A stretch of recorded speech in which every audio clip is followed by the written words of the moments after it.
रासायनिक, परमाणु व रेडियोलॉजिकल हमलों से पैदा होने वाले खतरों पर अध्ययन एवं शोध लखनऊ में होगा। छावनी स्थित मध्य कमान के कमान अस्पताल में देश का पहला मिलिट्री मेडिसिन विभाग बुधवार को रक्षा मंत्री राजनाथ सिंह ने शुरू किया गया है। उन्होंने वर्चुअल माध्यम से ये शुभारंभ किया। इस अवसर पर उन्होंने कहा कि आधुनिक युद्ध के बदलते स्वरूप को देखते हुए ये विभाग रासायनिक, जैविक, विकिरण और परमाणु संबंधी खतरों के अध्ययन और शोध का अहम केंद्र है। रक्षा मंत्री ने कहा कि आज युद्ध केवल पारंपरिक हथियारों तक सीमित नहीं रहा। आज के दौर में पारंपरिक हथियारों के साथ साथ व्यापक विनाश के हथियारों का भी खतरा लगातार बना हुआ है। चाहे रासायनिक एजेंट हो, जैविक युद्ध हो या विकिरण संबंधी खतरे, इन नए प्रकार के खतरों के अध्ययन में ये विभाग शोध का केंद्र बनेगा। उन्होंने कहा कि इस विभाग में operational military medicine, combat surgery, trauma care और बड़े पैमाने पर हताहतों के प्रबंधन जैसे क्षेत्रों में विशेषज्ञ विकसित किए जाएंगे।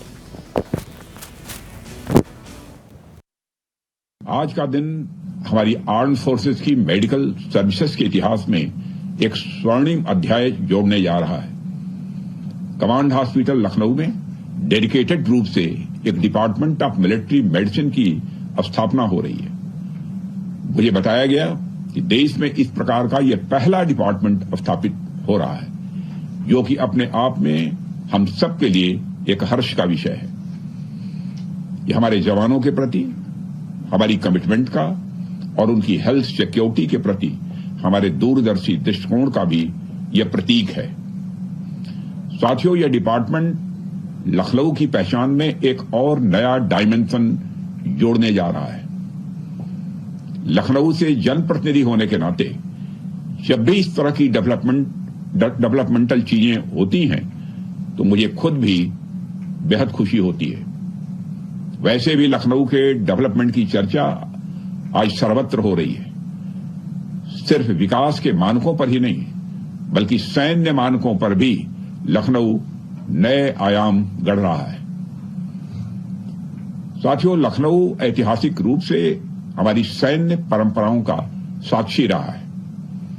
यदि मैं मिलिट्री मेडिसिन के क्षेत्र की बात करूं, यहां का कमांड हॉस्पिटल पहले से ही सेवा, शोध यानी रिसर्च और अनुशासन का एक त्रिवेणी संगम है।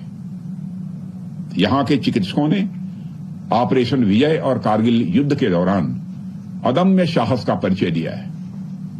अब इसी प्रांगण में डिपार्टमेंट ऑफ मिलिट्री मेडिसिन का उद्घाटन इस मिट्टी की साख को और बढ़ाएगा, ऐसा मेरा विश्वास है। और मुझे यह देखकर भी बेहद खुशी हो रही है कि यह डिपार्टमेंट वन हेल्थ कंसेप्ट पर भी काम करेगा, जिसमें ह्यूमन, एनिमल और इन्वायरमेंटल हेल्थ को इंटीग्रेटेड रूप से देखा जाएगा।